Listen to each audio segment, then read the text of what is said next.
Fitment issues. As you see, driver's side, this is the upgraded manifold.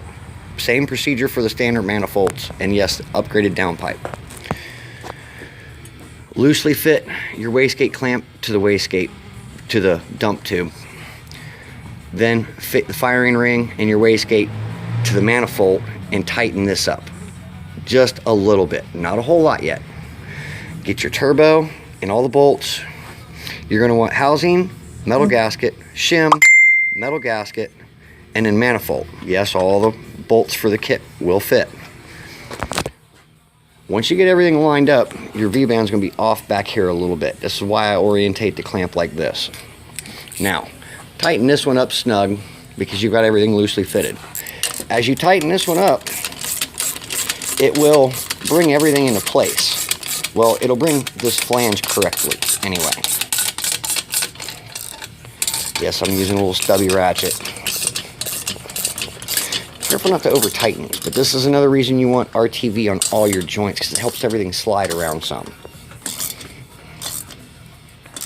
Usually in the car, we'll have the other half of the downpipe on this V-band as well, loosely fit. Now the only thing loose in here is the turbo itself. Now, you can snug this clamp up the rest of the way.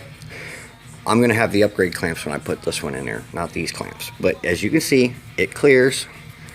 It clears just fine with the 6/8 housings and the shim. Now when you bolt all this down, it'll tighten it all up and you're done with the driver's side.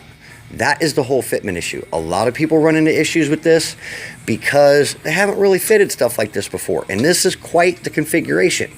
But really, when you tighten all this up, there's really no bind. It's just difficult to get it all together at once. So what you do, remember, start here, loosely fit, seat your firing ring, make sure your gate's all lined up. You can look down through the crack here and you can see where it's going to land.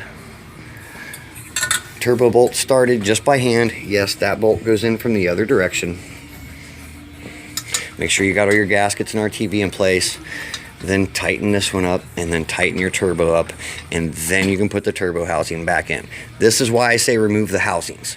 It makes it so much easier to fit the hot side, and then when you're putting the turbo together, you can clock the center, clock the cold side housing, and you're done. It's really not that bad. Thanks for watching, but this is an update on the On3 Coyote driver's side fitment.